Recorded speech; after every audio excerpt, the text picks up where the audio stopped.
Le Nouvel Esprit Public, Philippe Meyer, bonjour.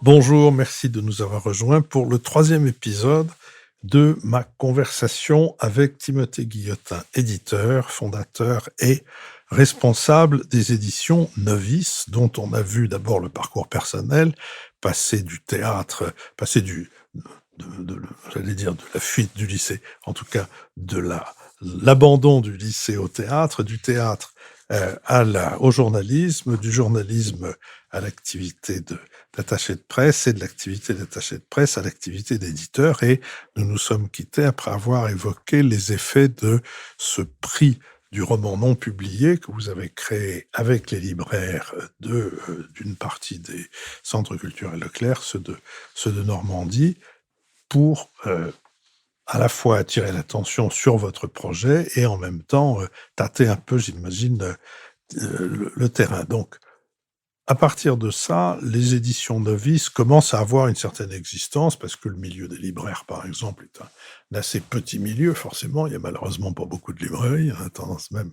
plutôt y en avoir de moins en moins. Donc voilà, on sait que vous existez.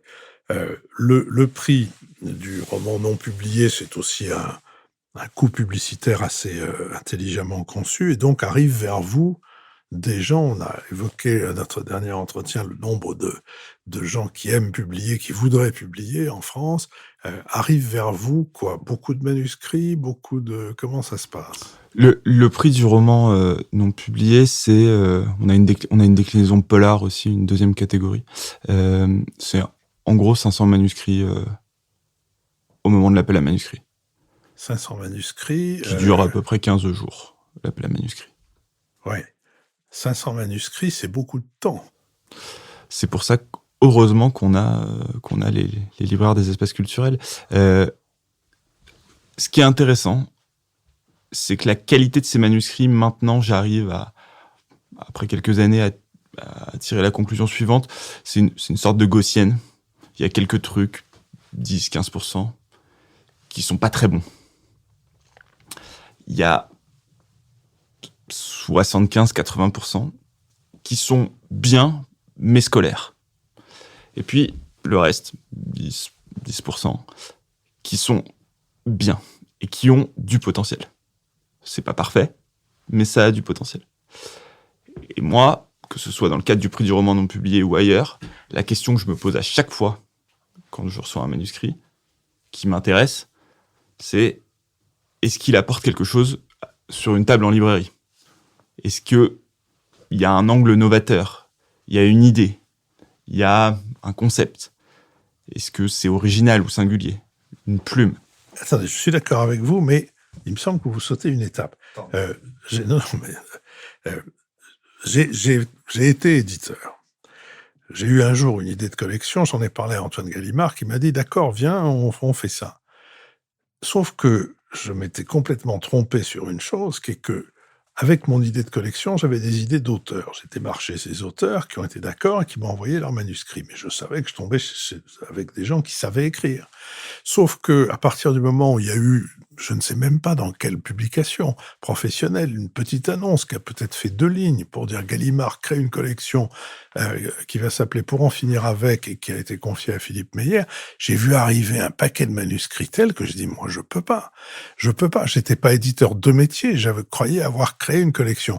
Donc voilà, on a publié je crois 4 ou 5 livres dans la collection, puis ensuite, mais j'ai vu arriver des trucs, mais c'est tout à fait extraordinaire. Il fallait bien les regarder. Je veux dire, j'ai cru que j'allais y laisser ma santé. Donc, vous voyez arriver 500 manuscrits, vous êtes combien pour les lire? Je reconnais que les libraires sont relativement nombreux, mais il faut passer cette première étape. Déjà, malgré les partenariats sur lesquels on s'appuie, ma notoriété est bien inférieure à la vôtre et à celle d'Antoine Gallimard. Oui, mais enfin, 500 manuscrits, vous les avez eus, grâce à Dieu. Alors, on a un système de sélection. ça revient à ce que je vous disais dans le premier épisode. On reçoit parmi ces 500 des choses qui ne rentrent pas dans le cahier des charges. Le cahier des charges est assez simple, mais globalement, il faut que ce soit de la fiction, soit de la littérature classique, enfin française, blanche, soit de la littérature noire. Parfois, on reçoit de l'autobiographie, on reçoit des essais, de la poésie. Ça, on a un système qui filtre directement à travers un formulaire déclaratif. Enfin, c'est quelque chose d'assez simple. Donc, vous enlevez déjà une partie. Ensuite, deuxième chose, il faut que ce soit un texte qui n'ait jamais été publié. Il y a beaucoup de textes qui nous sont envoyés qui ont déjà été publiés en auto-édition. Ça, on enlève aussi. Il faut que ce soit un premier roman. Ça permet quand même d'écrémer. D'accord. Et puis ensuite, il y a les libraires qui avec dans une deuxième sélection, lisent, mais parfois s'arrêtent au bout de, quand c'est pas du tout abouti, s'arrête au bout de 50 ou 70 pages. Mais nous, on les invite. Les lecteurs professionnels, ils lisent plus vite que la plupart d'entre nous. Et ils ont leurs propres critères qui sont pas nécessairement, qui n'ont pas une valeur absolue, mais en tout cas, ils ont les leurs. Bon, alors, tous les libraires et vous-même, vous faites des tris. Vous n'avez pas encore créé la partie noire, la partie policier. Vous avez au début juste les romans. Exactement. Vous avez juste les romans. Et alors, qu'est-ce qui vous sort comme roman de ce filtre-là, de ce tri, de ce chinois, comme on dit en cuisine? Qu'est-ce qui sort On est en 2021, donc je trouve que les textes finalistes sont très bons. Il y a quand même beaucoup d'autofiction, donc des choses très fines, très bien écrites, très psychologiques. La première année, on publie un texte sur les affres de la maternité. La deuxième année, sur le deuil.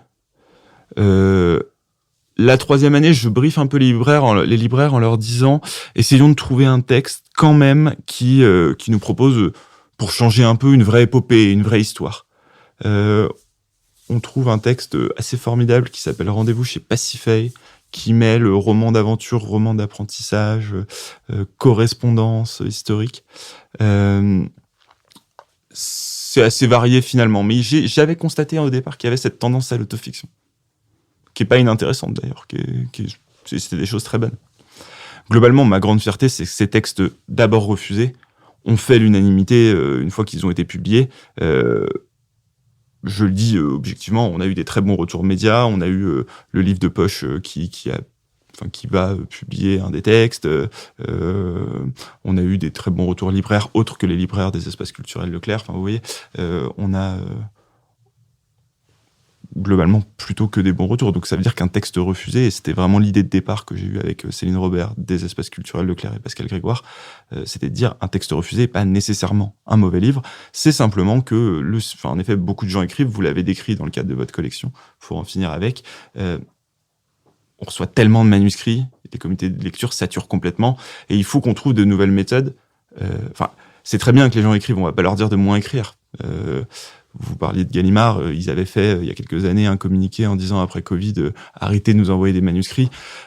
J'ai évidemment un respect, une estime infinie pour Gallimard, mais c'était une erreur absolue. Enfin, on peut pas dire aux gens arrêtez de nous envoyer des manuscrits quand on est éditeur, c'est la base même de notre boulot.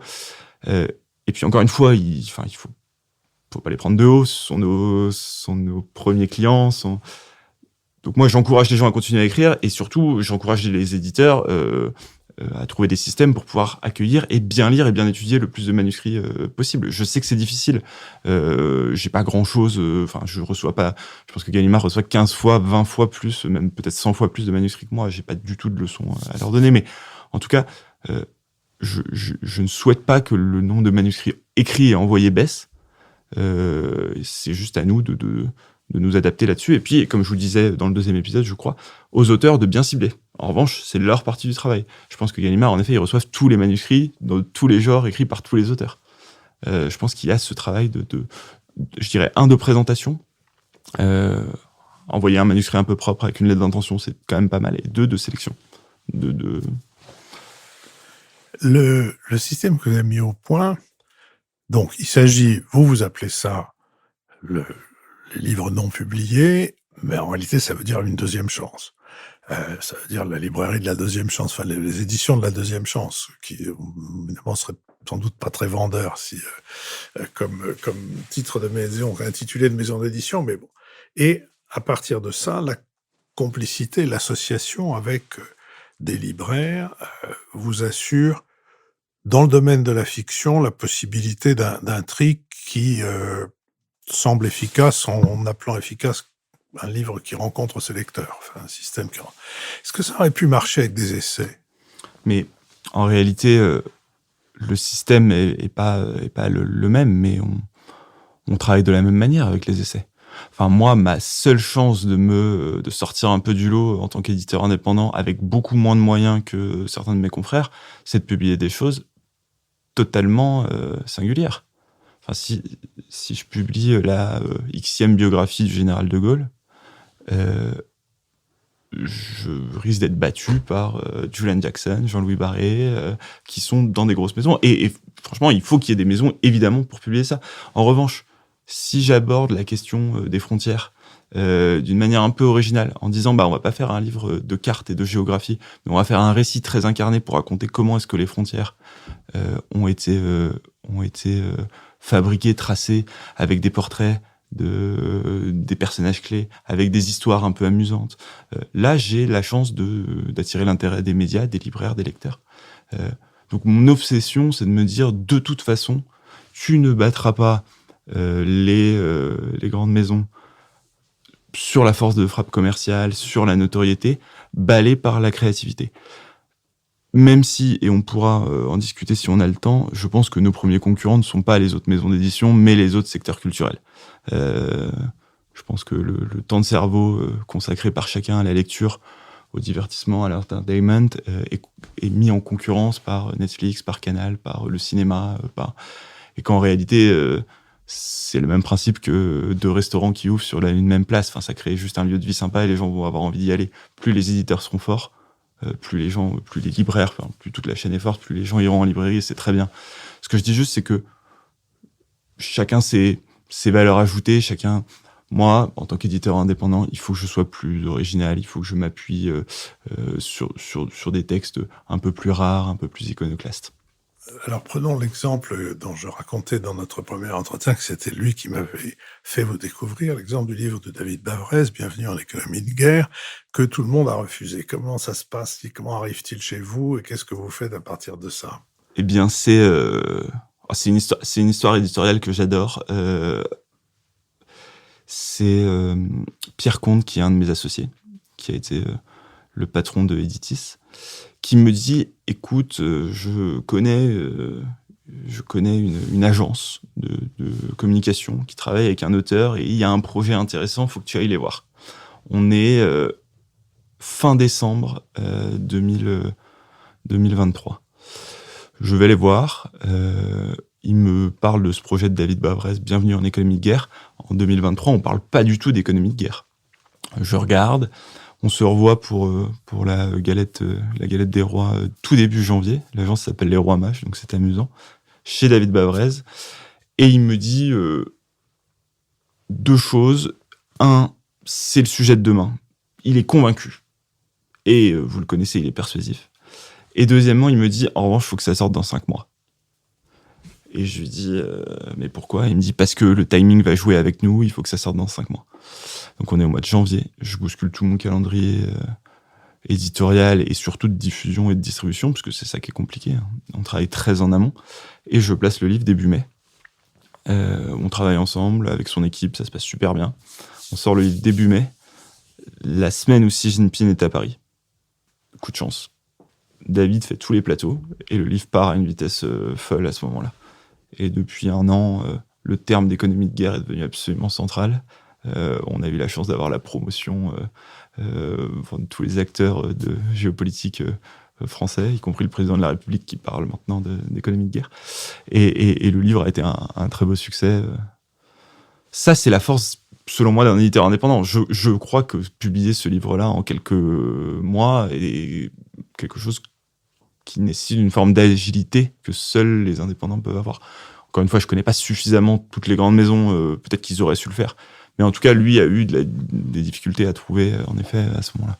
Oui, c'est la seule chose que vous n'aviez pas encore dite, c'est ça. C'est-à-dire que David Bavrez n'avait pas trouvé d'interlocuteur intéressé par le projet qui était qui était le sien. C'est aussi parce que ce qu'il disait est parfois un peu à contre-courant. Évidemment, moi, j'ai pas vocation à publier tous les auteurs qui disent des choses à contre-courant, et je fais très attention, et je pense qu'on a une responsabilité immense dans un monde de fake news et de désinformation, et surtout sur la non-fiction, où parfois on va sur des sujets sur lesquels on n'est pas forcément les plus compétents pour... Enfin, je fais très attention à ça.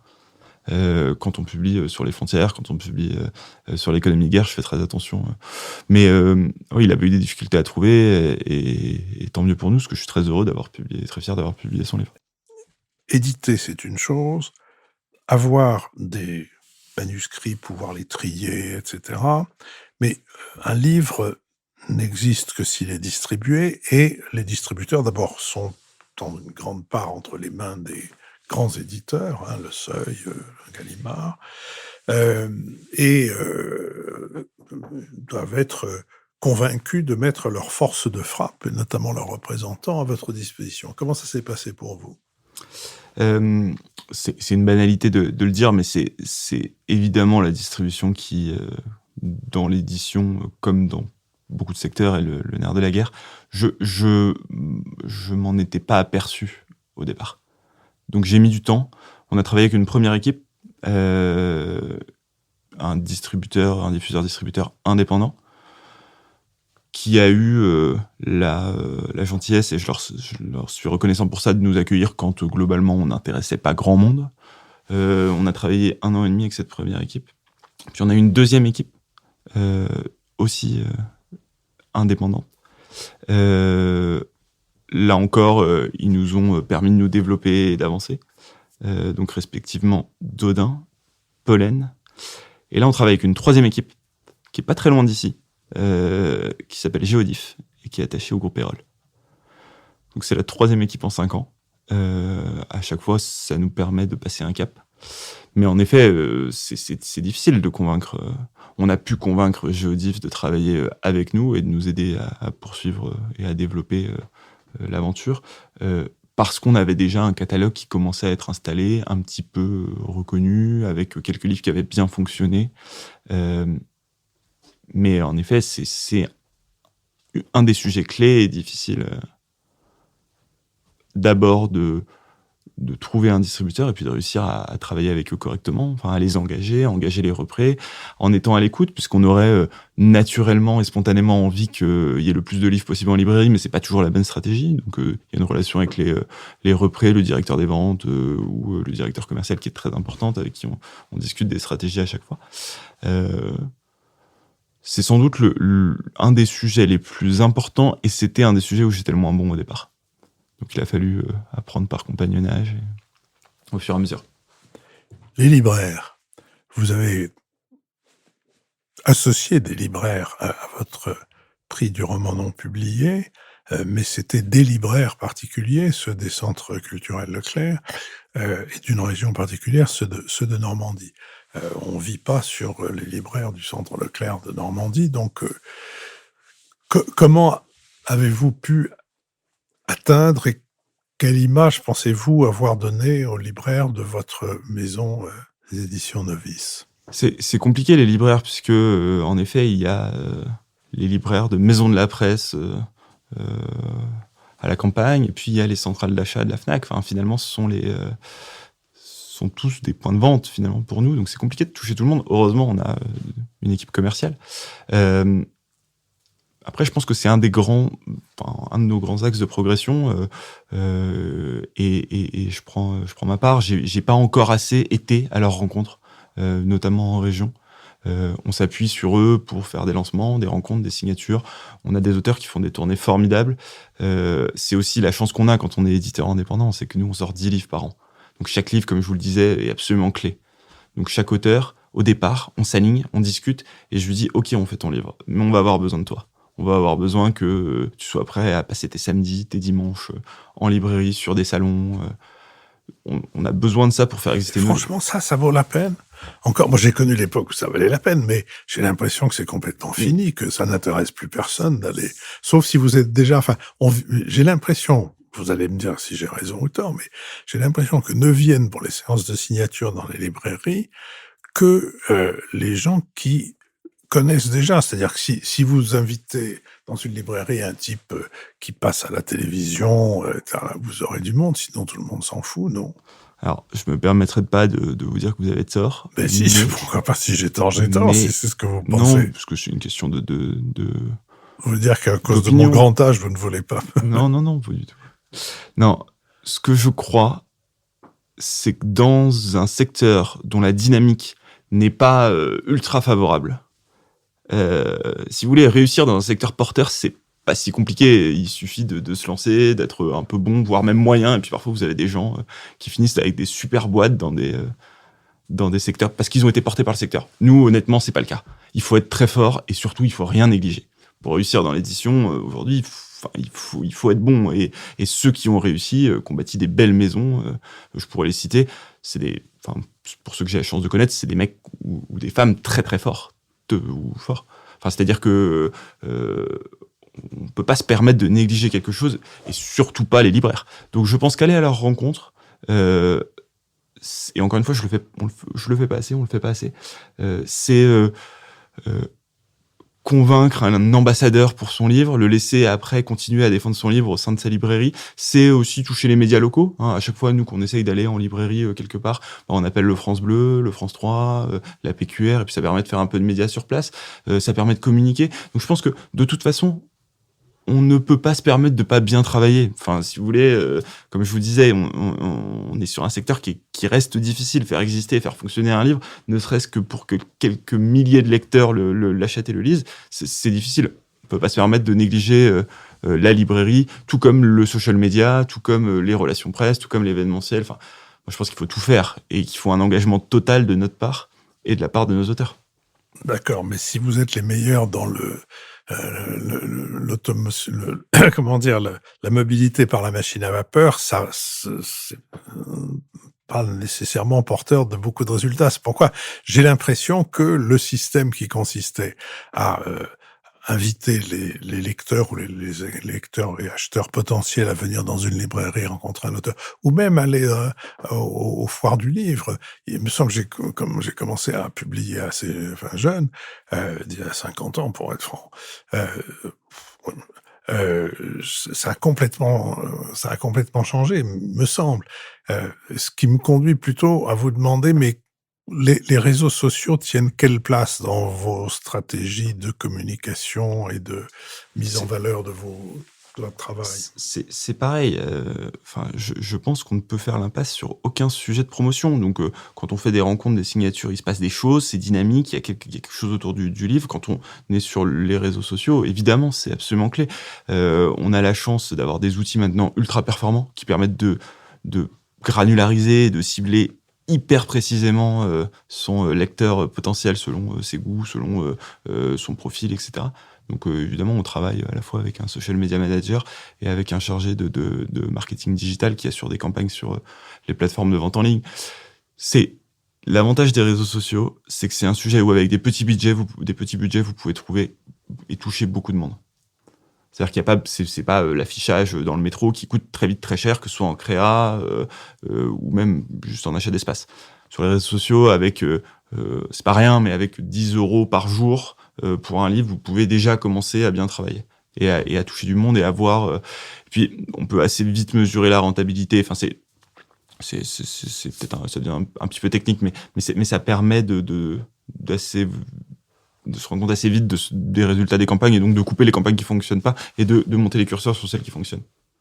D'accord. Si j'en reste aux questions générales qui concernent l'édition, on a dit à plusieurs reprises que le nombre de gens qui veulent être publiés n'est pas en diminution, c'est le moins qu'on puisse dire. Mais le nombre de gens qui lisent ne semble pas être en augmentation, pour rester là aussi dans la litote. Comment est-ce que vous sentez ça? Vous avez l'impression que vous arrivez à travers certaines de vos publications, vous arrivez à toucher non pas le public des non-lecteurs, qui est une absurdité, comme les gens, le non-public pour le théâtre, qui est une invention des gens qui essayent de convaincre qu'il faut les employer, mais est-ce que vous avez l'impression qu'il y a des domaines, des sujets qui intéressent la catégorie d'âge, notamment, qui lit le moins? Je pense que c'est une politique de l'offre. Je pense que c'est uniquement à nous d'être meilleur que nos concurrents réels, à savoir les réseaux sociaux. Enfin, c'est une question de temps de cerveau disponible. Donc, c'est la manière dont on va chercher les gens. Ne pas aimer lire, ça n'existe pas. Franchement, ça n'existe pas. Il suffit de trouver le bon moyen d'accéder à la lecture. Tous les moyens sont plutôt bons, selon moi, que ce soit du livre papier, du numérique, même de la lecture sur les réseaux sociaux. Il y a des plateformes qui proposent des choses formidables. On passe plus facilement de la lecture sur les réseaux sociaux à la lecture d'un livre numérique ou physique que pas de lecture du tout à la lecture d'un livre. Enfin, donc je pense que c'est une politique de l'œuvre. C'est à nous d'être malin, grand public, d'avoir une approche un petit peu... Enfin, je pense qu'il faut aller chercher les lecteurs, si vous voulez, quasiment un par un. En tout cas, on doit être combatif pour ça. Après, sur les sujets... Je pourrais pas vous répondre sur l'ensemble de ce qui est produit et de la production. Je sais que nous, quand on est les premiers sur un sujet, ça marche. Quand on est les premiers, on a publié il y a 2 ans une biographie d'un maître espion français.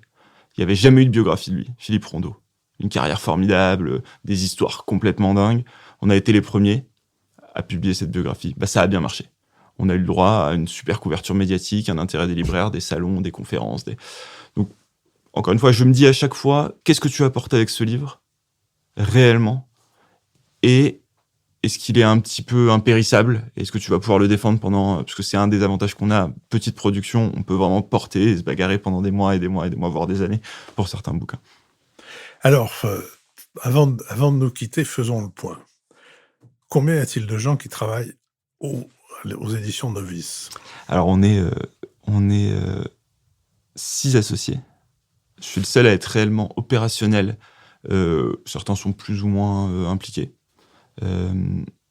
J'ai une de mes associées, Céline Robert, qui s'occupe de la partie plutôt littérature avec moi. J'ai une collègue qui s'appelle Chloé, qui est étudiante et qui est avec nous depuis quelques mois. Et après, j'ai une grosse équipe de prestataires. Donc ça va de maquettistes, illustrateurs, correcteurs, attachés de presse, community manager. Ça représente une 20aine de personnes. D'accord. Donc, l'année dernière, combien de livres? 10 livres. Combien de romans, combien d'essais sur ces 10-là?